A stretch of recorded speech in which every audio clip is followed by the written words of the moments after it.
Have you ever found yourself with a problem you didn't know how to fix? We've all been there, right? Maybe it was for some of you, like, yeah, it's at a national level. You know, we got problems in our nation. I wish we could fix them. I don't know how to fix them, but it drives me crazy. You got problems in the world. I wish I knew how to fix them. Don't know how to fix them. But we all also know what it feels like to have problems personally with people or in our own lives. Or like, I don't know how to fix this. I just wish I could fix it. And I was a little hesitant and thought a while about whether to share this with you, but I think it's so important, it's worth you knowing. I actually know how to fix all your problems. I know that, yes, thank you for the chuckle, because people are like, really? Okay, I know it sounds a little arrogant, but I'm not trying to be arrogant. I know how to solve all your problems. It's really pretty simple. I could solve every problem every one of you have in here with this simple way. Everybody should just think like I think, and all the problems would be solved. Yeah, exactly. All the problems would be solved. And while I'm at it, I think you should feel like I feel and react like I react too. And then we wouldn't have any problems. You know. Now, hang on, because if you're new around here especially, you're like, honey, grab your purse. We have a narcissist as a pastor. Let's get out. No. The reality is we all are a little bit like that, aren't we? I mean, you're kind of like that. I know you don't want to admit you're like that, but you kind of think this too, and I'll prove it to you. You do fight and argue with people, don't you? Yes. You know what you're doing every time you have a fight or an argument? You're in a fight or an argument because they won't think like you think, feel like you feel, or react like you react. So maybe there's a little narcissist in you too. Maybe there's a little narcissist in all of us. Today is week 2 of a series called Love, Money, and the American Way. If you were not here last week when we kicked this off, I'll give you a quick recap. Basically, I started with this question. I asked if there was one thing you could change in your life, if you had the power to change any one thing that you believe would make you happier, what would you change? So in other words, if you come up with one thing, and, oh man, if I could just fix that or change that, I'd be so much happier. It'd make such a huge difference. What's the thing you would change? Now, whatever your answer is to that question, there's a term for it. In systems thinking, it's called a leverage point. A leverage point is just where you change one thing and it changes a lot of things. You improve one thing and it improves a lot of things. That's called a leverage point. And I can probably guess what your leverage point is. I could probably guess what your answer to the question would be, not because I'm smart, but because we're all Americans and we all tend to think in very similar ways. And as Americans, whenever we think about becoming happier, we reach for one of two dials, okay? So your answer might fall into the category of love. So it might be, oh yeah, it's relationships, you know? Not necessarily romantic relationships, but just relationships. If I could make things better with my spouse, or if I could get a spouse, or if I could change my dating situation, or if I could make things better with my kids, or my boss, my coworkers, you know, whatever it may be, that neighbor. You know, for you, it might be a relationship thing. If I could just change that, I'd be so much happier. If that was not your answer, then your answer for the rest of us would probably fall into the area of money. If I could just make more, save more, spend less, get out of debt, you know, however that looks for you. We all tend, and I get this, we all tend to think, if I could just make things better relationally, if I could make things better financially, then I would be happier. But let me just remind you again, that there was a moment in your past where you dreamed about being where you are right now. In other words, there was a moment, 5 years ago, 10 years ago, 20 years ago, when you were in college, whenever it was. And if you're in high school or college, in your 20s, you may not have had this experience just yet, or you might have. But there was a moment in your past where you thought, if I can just be there relationally, if I can just have those kinds of relationships, or if I can be here financially, and you are actually living out the dream that you had a few years ago. You're actually where you always hoped to be. And you have discovered it still doesn't make you happy on a constant or continual basis. Why is that? Well, because as much as all of us humans want to be happy, there is one thing we want more than happiness, and it is meaning. All of us want to wake up every day and know that our lives matter, that what we're doing that day makes a difference. We all want to face struggles and suffering or pain and feel like there's going to be a purpose to it, that life's not random, that pain's not random. We all desperately need meaning, and we're all chasing, without realizing it, we're all chasing meaning in some way, and meaning and happiness are interconnected in a lot of ways, which is why when Jesus was on this earth, he introduced a different leverage point for us to consider. He introduced a different idea to try to tweak, to make us happier and to help us find meaning. He talked about the idea of trust. Now, this was important, and the reason Jesus talked about this so much is because he knew the power of trust in our lives. We don't think of it this way. But as we start talking about it, you'll go, oh yeah, that's true. The object of your trust always determines the outcome of your life or the outcome of your journey. So in other words, trust is so powerful.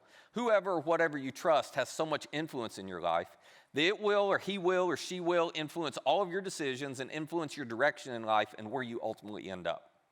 Which is why, even though Jesus talked about love and money a whole lot, he didn't dismiss these things. He would always come back and say, the reason that life isn't where you want to be isn't because you need to just change that relationship. It's not because you need to improve your financial situation. There's something underneath all of that, and it's your trust. You need to change the object of your trust. And when you learn to trust someone or something different, you will be happier and you will find meaning in both your relationships and your money. Now, you know the American way. The American way is to trust ourselves. This is who we put in this circle. This is what we all grow up, we love independence, we value independence. We've all been taught, take care of you, if it's gonna happen, it's gotta be up to you. So all of us have a tendency to trust ourselves when it comes to this. But when it comes to the relationship between trust and love or trust and relationships, putting ourselves at the center is a real problem. I'll tell you why. What is the biggest barrier to happiness in your relationships? It's conflict. It's conflict. Why do you have conflict in relationships? Why can you not be on the same page? Why do you fight? Why do you argue? Because they do not think like you think, feel like you feel, or react like you react. And you think they should. I think they should.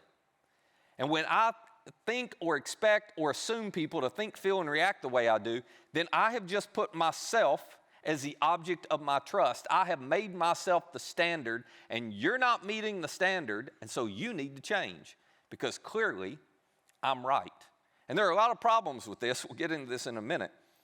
But one of the most harmful consequences of doing this is that when I put myself at the center, when I decide I'm going to trust me before anyone or anything else, I'm going to be the standard. I have just made myself the end of life. In other words, the center, the priority, which means I cannot experience meaning because by definition, the only way you experience meaning in life is if you make yourself a means to a greater end, a bigger end, a more significant end. If you make yourself a means to something bigger and better and more significant in life, that's how you find meaning. You never find meaning when you think life begins and ends with you. So when I put myself in that circle and I say, I'm going to trust me in this relationship, sabotage my ability to experience happiness in the relationship, and I sabotage my ability to experience meaning in life. Now, the easy thing to do would just be to say, stop it. But we've all tried that, right? We've all tried that. As a matter of fact, here's how you know when you've fallen into this trap, because sometimes it's hard to see. Here's how you know when you've fallen into this trap. You engage in a combination of these three behaviors. You condemn, you compare, and you criticize. You condemn, you compare, and you criticize. I know I have put myself as the standard, as the object of my trust in this relationship, as the one that I think everybody's got to think like me and feel like me and react like me. I know I've done it when I find myself condemning. I'm done with you. I can't believe, I don't understand. Clearly you're not willing and I don't know why you wouldn't, so I'm just done with you because you won't think the way you ought to think like I think. You won't feel the way I feel. I'm done with you. Or when I compare, I'm better than you. Okay, if you could just be a little bit more like me, I don't understand. It's not so hard. Do you see how I do it? You should do it that way. When I compare or when I criticize. And when I criticize, you know what I'm doing? I'm putting myself above you. I am literally acting as if I have the authority and the position to look down at you and say, let me tell you all the things you don't have right. But I clearly have it right because I am your standard. And I'll teach you how to think and feel and react a little bit more like me, but I'm going to criticize you when you don't. All of us have a tendency to engage in these behaviors, and the reason, none of us ever see this part, but the reason is because we have made ourselves the standard and we assume we are right. And so everybody should think, feel, and react the way we do.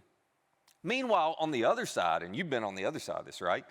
If I condemn you, what do you feel? You feel shame.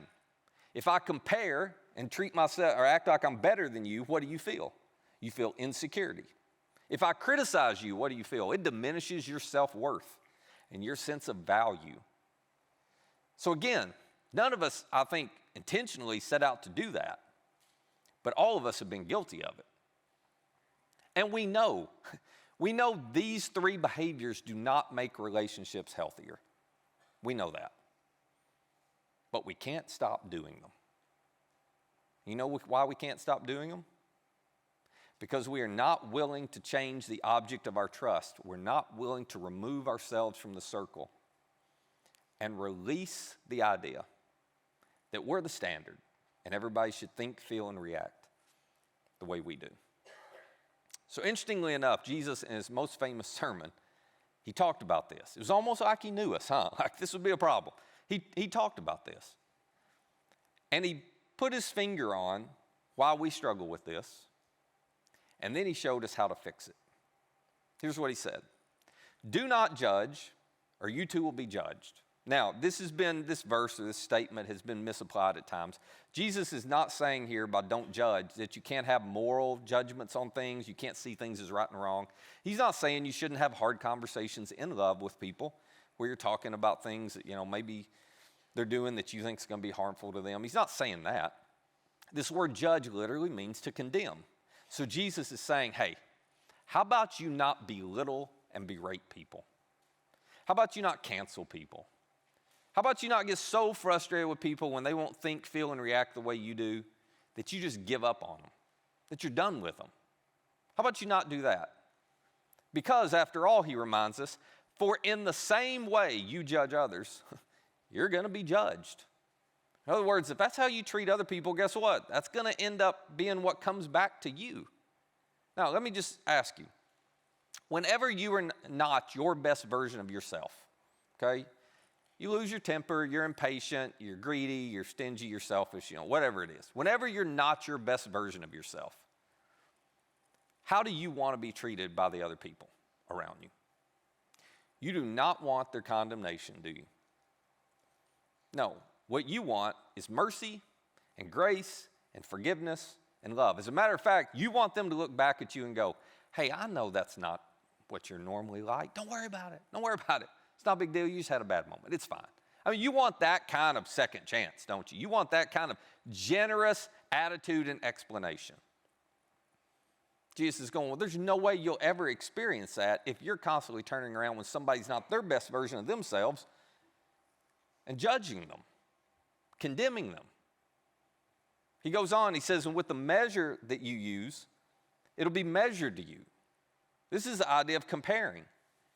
He says, okay, if you're constantly going around saying, we don't say this out loud, but acting as if I'm the standard, you should think, feel, and react just like me. And you're not. So how about you become a little bit more like me? I'll show you all the things you got wrong. Now, Jesus isn't saying this is how life should work. He's just saying, we all know this is how life works. If you treat other people that way, that's probably how other people are going to treat you. And you're going to end up losing the ability to have meaningful, healthy relationships because you'll never be able to stop condemning, comparing, and criticizing. So Jesus says, let me show you how to fix that. And he asks us a question that none of us really want to answer. Here's what he says next. Why do you look at the speck of sawdust in your brother's eye? So this is somebody you've got a relationship with. And you pay no attention to the plank in your own eye. To which, if we're honest, we read that question and we're like, I think you got confused, Jesus. You just misspoke because they've got the plank and I've got the speck. They're the ones with all the problems. I'm pretty close to right on most everything, So if you took the blame pie, because there's a blame pie for every situation, if you looked at this conflict between us and you took the blame pie, I'm going to acknowledge that there's a tiny little slice of that that's mine. You got to zoom in real close to see it, but it's in there, I'll acknowledge that. But the majority of it's theirs because after all, she compared me to my father-in-law. What do you expect me to say? He said I was just like my mom. They said that I could never and I always and I couldn't believe, I just reacted the way I reacted because of what they did. So I got a little slice of it, but they're the one with the plank. They're the one with the big problem. I don't really have much of a problem. I'll try to react better next time, but I don't have much of a problem. Jesus goes, no. You are confused. You've set yourself up as the standard And so you can't see your own issues. You're blind to them because you assume you're right and everybody should think, feel, and react like you. He goes on. He says, let me ask you, how can you say to your brother, how can you say to this person you're in conflict with, hey, let me take that speck out of your eye when all the time there's a plank in your own eye? To which, if we're honest, we would say, well, I can look at them and tell them, let me fix your problems because I think I've got mine fixed. That's why I can say that. Because I do view myself as right. I do view myself as a standard. I do trust myself. I put myself right in the center of my life.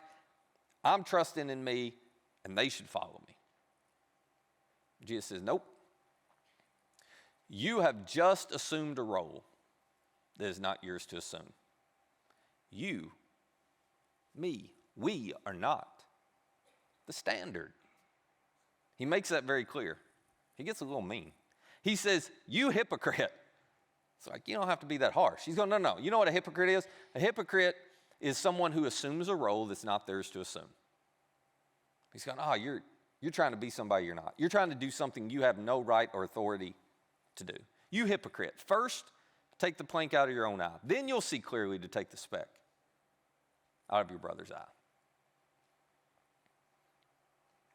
When you choose to trust you, and when you become convinced that you're right, you're the standard. I know you got a few flaws here and there, but for the most part, you're the standard. And if they would think like me, if they would feel like me, if they would react like me, everything would be better in our relationship. The minute you do that, guess what you have done? You have just created a blind spot where it is impossible for you to see your own issues. You've got planks. You got big problems. You don't know they're there. You don't even want to see them because you're the standard. They're the ones who need to change, not you. And you will blow their issues out of proportion. You will magnify little things in their lives and condemn, compare, and criticize while ignoring the massive issues in your own heart. And Jesus' point here is, if you want to have healthier relationships, if you want to learn how to stop those behaviors, condemning, comparing, criticizing, you have to stop trusting you. You have to stop making yourself the standard. You have to replace, in the circle here, you have to replace you with him. He is the standard. And let me tell you why that's good news. If you start, and if I start comparing ourselves to Jesus, we go, oh, there's a big gap. Maybe I'm not as great as I thought I was. We begin to see all the issues that we've condoned in ourselves while criticizing in others. And all of a sudden, if Jesus is my standard instead of me being the standard, then my gap is so big, I'm not really worried about how big his gap is, and I'm not really worried about how big her gap is, because the reality is all of our gaps are so big that we might as well all be working on stuff together. I'm not nearly as critical. I'm certainly not going to condemn. I'm not interested in comparing because I realize how far I have to go. So I don't have the time nor the motivation to criticize you for how far you have to go. This was Jesus' point. You change the object of your trust, you will treat people differently, and your relationships will get better. So let me ask you a question. What's your plank?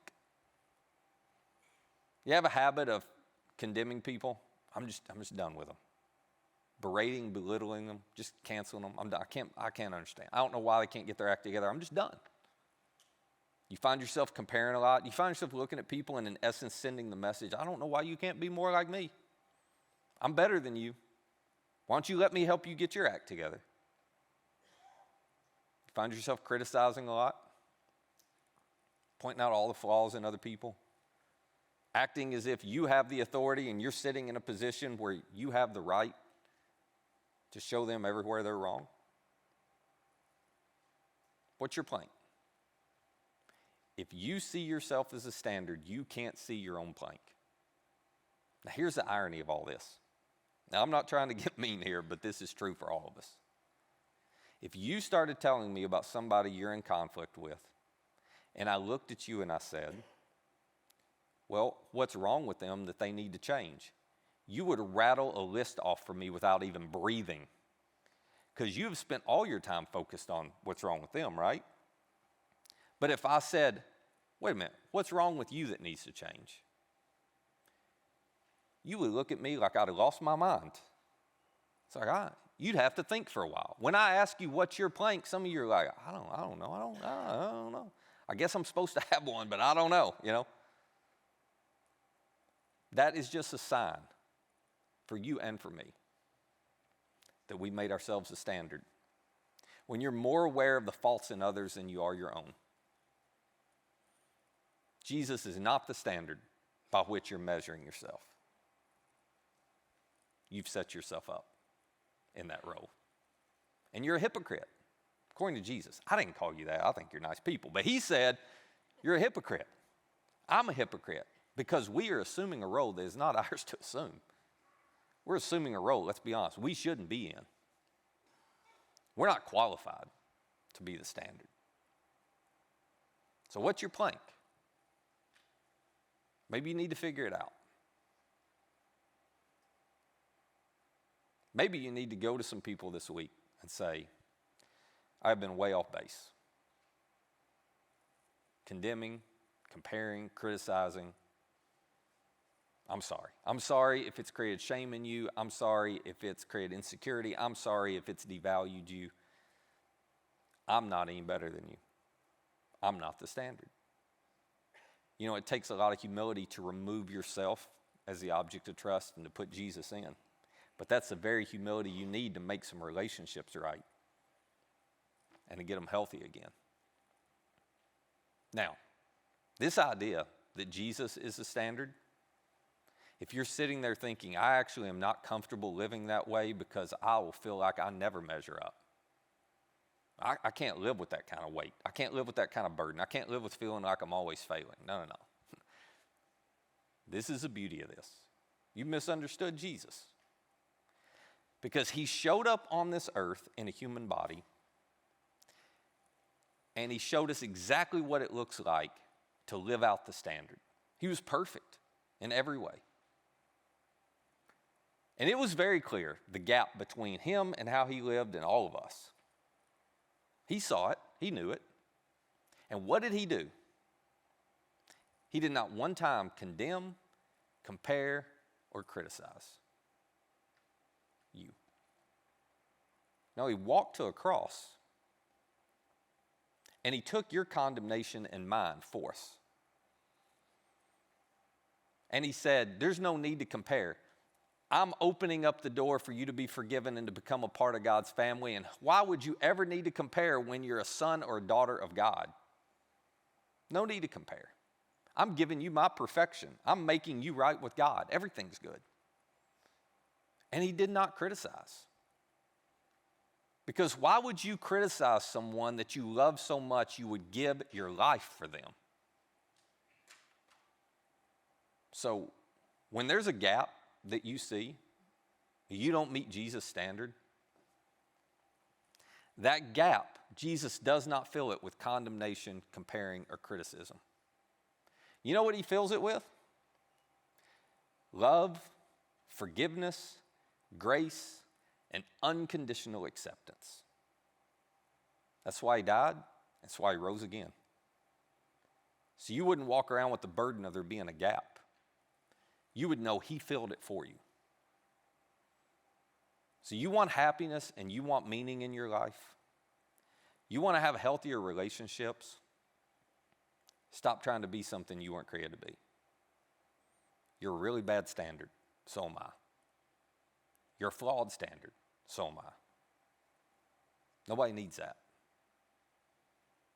Let go of control. Let go of trying to put yourself in the center. Let him have that spot. And you trust him, and you'll experience the love and forgiveness and acceptance you need to be able to look to the person on your right and left when they have gaps with you, and to be like, oh, don't worry about it. Don't worry about it. We've all got a long way to go. Don't worry about it. We can work through this because I'm not going to respond to you by judging you. I'm going to respond to you with love, grace, and forgiveness, just like Jesus has given me. That's how you learn to live free. That's how everything has greater meaning and happiness, no matter what you're going through and what you're facing. That is how Jesus intended for us to relate to one another. So figure out what your plank is. And let's look in the mirror and work on ourselves. And let's let him worry about being the standard and changing people and fixing things, because he's way better at that than we are. Let's just focus on letting him fix us. And in the process, we'll be able to better enjoy the relationships with the people all around us. Let me pray for us. Father, it takes a whole lot of humility to do this, and it is not easy because we want to be the standard. We want everybody to think the way we think, to feel like we feel, and to react the way we react, and we think they're wrong when they don't. But that attitude and mindset just blinds us to the areas where we're wrong.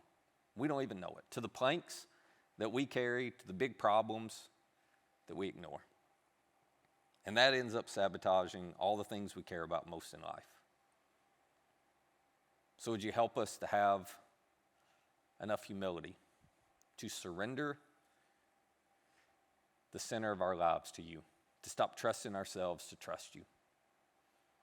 Help us to have enough humility to go to the people that we've condemned or criticized or compared and offer some apologies. Help us to break these habits that tend to break down the relationships around us. And most of all, Jesus, thank you for filling the gap between us and you with your love, grace, and forgiveness and acceptance. And that's what we are confident you will offer us every time we mess up in the future, as we figure out how to love people the way you do. It's in Jesus' name we pray. Amen.